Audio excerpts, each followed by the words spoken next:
5 seconds. Start. Tamil Nadu நீதித்துறை சங்கங்கள் நடத்திய சட்ட தின விழாவில் தலைமை நீதிபதி ஆற்றிய உரையாவது: நண்பர்களே, சட்ட தின விழாவில் கலந்து கொண்டு உரையாற்றும் வாய்ப்பினை அளித்த உங்களுக்கு நன்றி கலந்த வணக்கத்தை முதலிலே தெரிவித்துக் கொள்கிறேன்.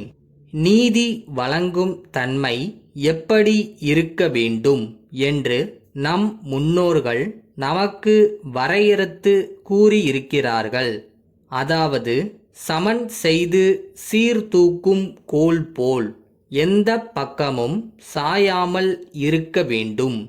வழக்குகளை வேகமாக முடிக்க வேண்டுமென்ற ஆர்வத்தால் சில நேர்வுகளில் வழக்குகள் விரிவாக ஆராயப்படாமல் தீர்ப்பு வழங்கப்படுவதாகவும், அதனால் குற்றவாளிகள் தப்பிவிடுகின்ற சூழ்நிலை ஏற்படுவதாகவும் பரவலாக பேசப்படுகிறது.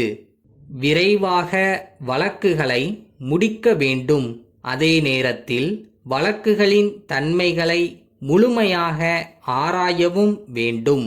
அப்போதுதான் நியாயமான தீர்ப்பு வழங்க முடியும் என்பதை தெரிவித்துக் கொள்கிறேன்.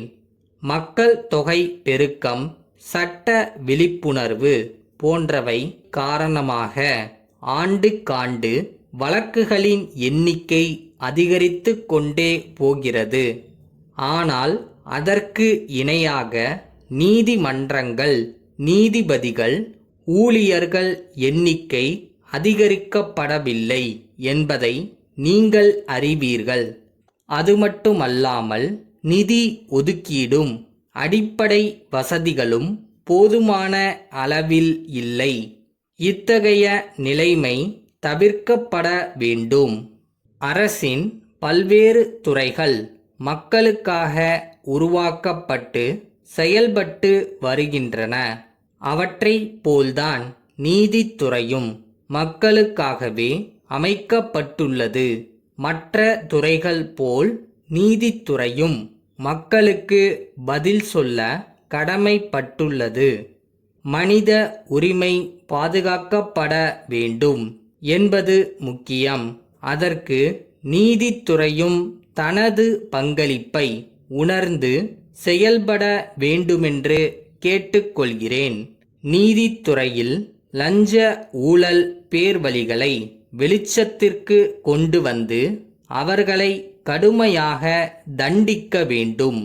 பணியில் அமர்த்தும் போதே இது பற்றி முன்னெச்சரிக்கையாகவும் கவனமாகவும் இருந்தால் பின்னர் கவலைப்பட வேண்டிய அவசியம் ஏற்படாது என்பதை சுட்டிக்காட்ட விரும்புகிறேன்.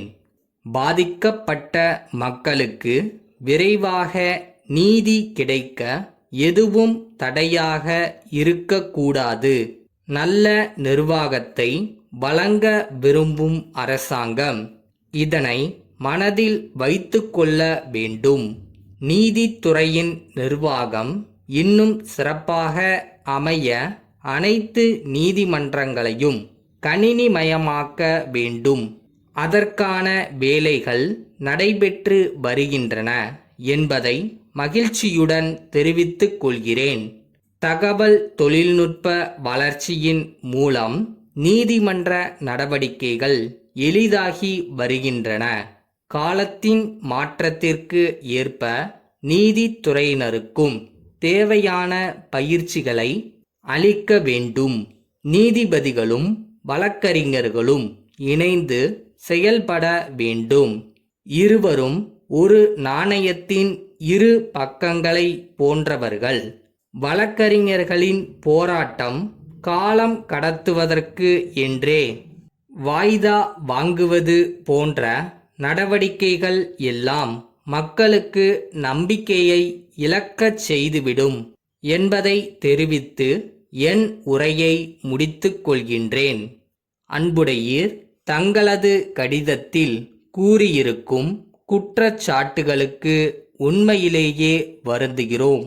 விலை பட்டியலை தயாரித்து வழங்குவதில் ஏற்பட்ட குறைகளுக்கு நாங்களே முழு பொறுப்பு என்பதையும் தெரிவித்துக் கொள்கிறோம்.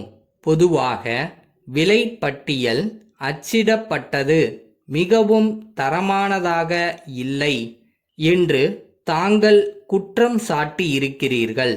தாங்கள் உயர்வாக எதிர்பார்த்த அளவுக்கு அவைகள் இல்லை என்பதை மறுக்க முடியாது.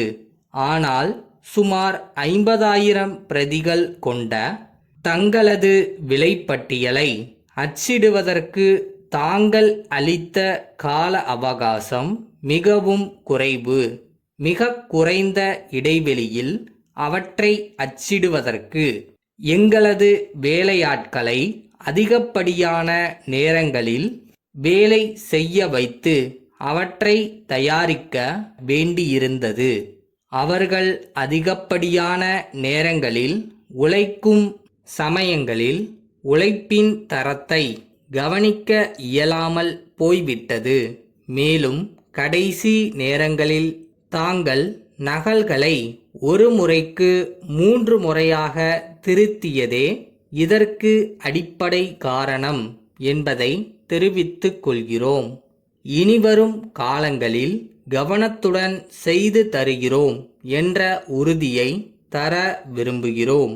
தங்கள் அன்புள்ள